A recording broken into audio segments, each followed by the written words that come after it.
Well, hello there and good day. Thank you so much for joining me at Dystopian Report, the place where we talk about the nightmare world we have certainly found ourselves living in. I'm your host, Jesse Pullman, and today is March 22nd, 2026, and it's approximately 4:30 p.m. EST when this video is being recorded.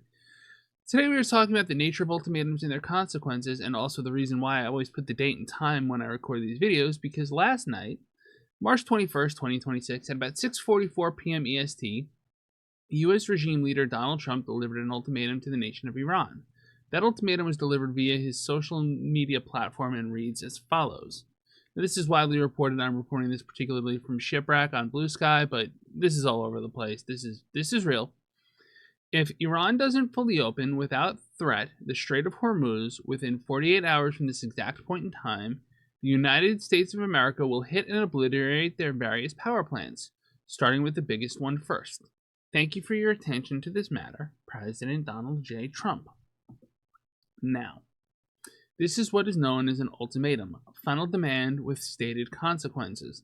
Let's talk about this concept for a minute. Ultimatums have a certain history about them, with the most noteworthy ultimatum in recent memory being the Austria-Hungarian ultimatum issued to Serbia on July 23, 1914, in response to the assassination of Archduke Franz Ferdinand. This was a list of 10 commands which Serbia was told it had no choice but to follow, otherwise Austria-Hungary would invade. I won't go into detail about each of these demands, save to note that they would essentially have meant that Serbia needed to surrender its sovereignty to Austria-Hungary. Serbia nonetheless accepted 9 out of 10 of them. Austria-Hungary invaded.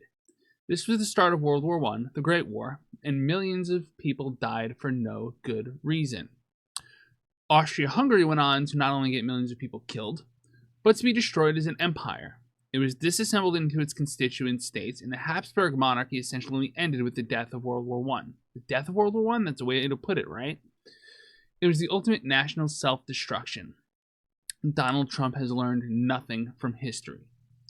In response to his ultimatum, Iran has laid out its own counter-ultimatum.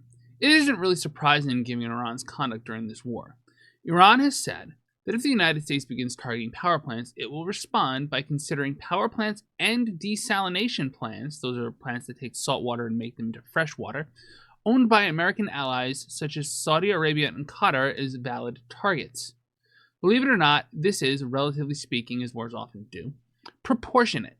The destruction of energy infrastructure is transitively the destruction of water infrastructure, and it would kill millions of Iranians. Millions. Iran is simply stating that it would respond by doing the same to America's regional allies who are supporting us in our war.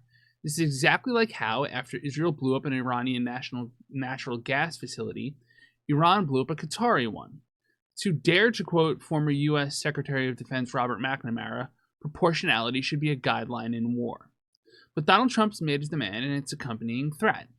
In approximately 26 hours, we'll know if he will follow through on his threat. The good thing about the dementia causing his lack of object permanence is that he can easily rationalize that his objectives have already been met, and that he doesn't have to follow through with his threat. I truly hope he doesn't. If he does, there's a significant chance that thousands, if not millions, of innocent civilians will die of thirst on both sides, and that will be, primarily, the fault of the United States. Thank you all so much for watching or listening. If you found this video helpful in some way or if it clarified some things for you, please do leave a comment. It really does help me know that people are watching these videos and getting something out of them.